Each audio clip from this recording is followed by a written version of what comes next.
I worked night security at the Denver Central Library for 2 years. Not an interesting job. Not a frightening one, or so I thought before that night. Just sitting at the front desk, doing rounds once an hour, drinking cold coffee and reading until morning. The library closed at 9. I came in at 8:30, took over from the day shift, and from 9 at night to 6 in the morning, the building was mine alone. My name is Derek. And what I'm about to tell you happened on a Wednesday night in October. Denver Central Library is a large building. 7 floors, tens of thousands of books, a maze of shelves that reach the ceiling. Every night I did my rounds on the same route. First floor up to 7th, checking windows, checking emergency exits, back down. About 20 minutes. I did it at 10 midnight, 2 and 4 in the morning. That night, on the 10 o'clock round, I reached the 4th floor and found someone sitting in the reading corner. I stopped. A man. Sitting at the reading table by the window beside the history shelves. Dark jacket, salt and pepper hair, head bent over an open book on the table. Under the library's weak nighttime lighting, he looked like someone reading normally in the middle of the afternoon. At 10 o'clock at night. In a closed library. I'd been at this job long enough not to panic. Homeless people occasionally hid when the library closed. I'd handled it a few times. I turned on the section lights and walked over. "Excuse me," I said when I was about 3 meters away. "The library is closed. You'll need to head out." The man didn't look up. I stepped closer. "Sir." He raised his head and looked at me. An ordinary face.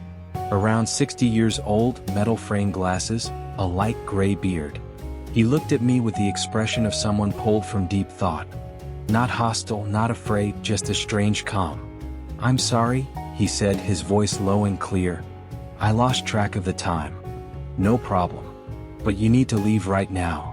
He nodded, stood, closed the book and placed it back on the shelf. I walked him down the stairs to the front entrance, unlocked the door to let him out and locked it again. I watched through the glass as he walked toward the street, didn't look back and disappeared into the dark. "Normal. Handled." I went back to the front desk and wrote it in the patrol log. At midnight I went up to the 4th floor again. The man was sitting at the same table. I stood at the top of the stairs for a moment before approaching. I was certain I had locked the front door after he left. I remembered the bolt clicking, remembered checking it twice out of habit. There was no way he had gotten back in. I went and checked every side door and emergency exit. All locked from the inside, no sign of forced entry. I went back to the 4th floor. He was still there, head bent over his book. I turned on the lights. "How did you get in?" I asked directly when I reached him. He looked up. Same face, same quiet expression. "I'm sorry," he said. "I was reading. I walked you out 2 hours ago. Every door is locked. How did you get back in?" He looked at me for a moment. Didn't answer my question. Instead he asked, "Have you checked the 6th floor?" I stopped. "What?" "The 6th floor," he repeated, his voice still as calm as if discussing the weather. "Did you go through the 6th floor on your rounds?" "Yes. I do all the floors." "Not tonight," he said. "You skipped the 6th floor tonight." I looked at him. Then I thought back over my 10 o'clock route.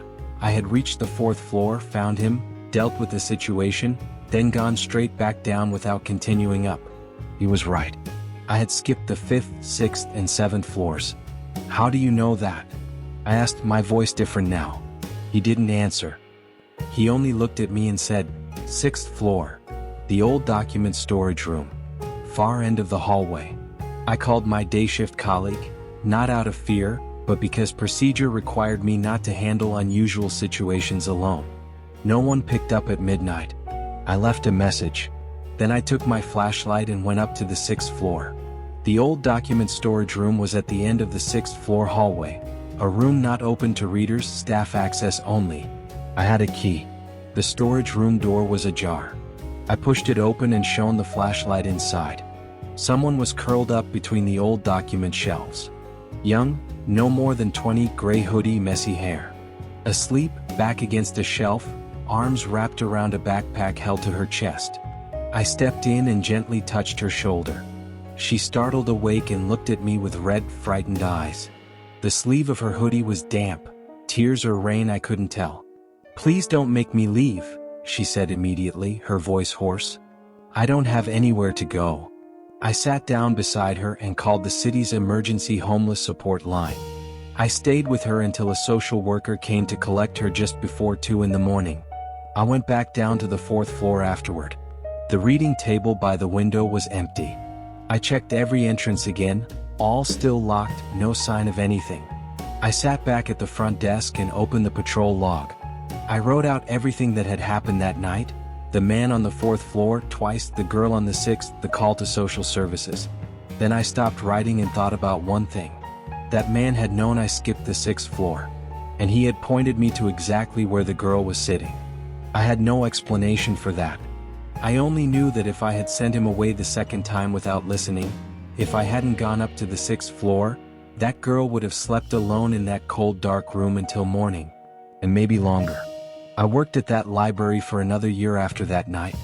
The man never came back. But every round after that, I never skipped a floor.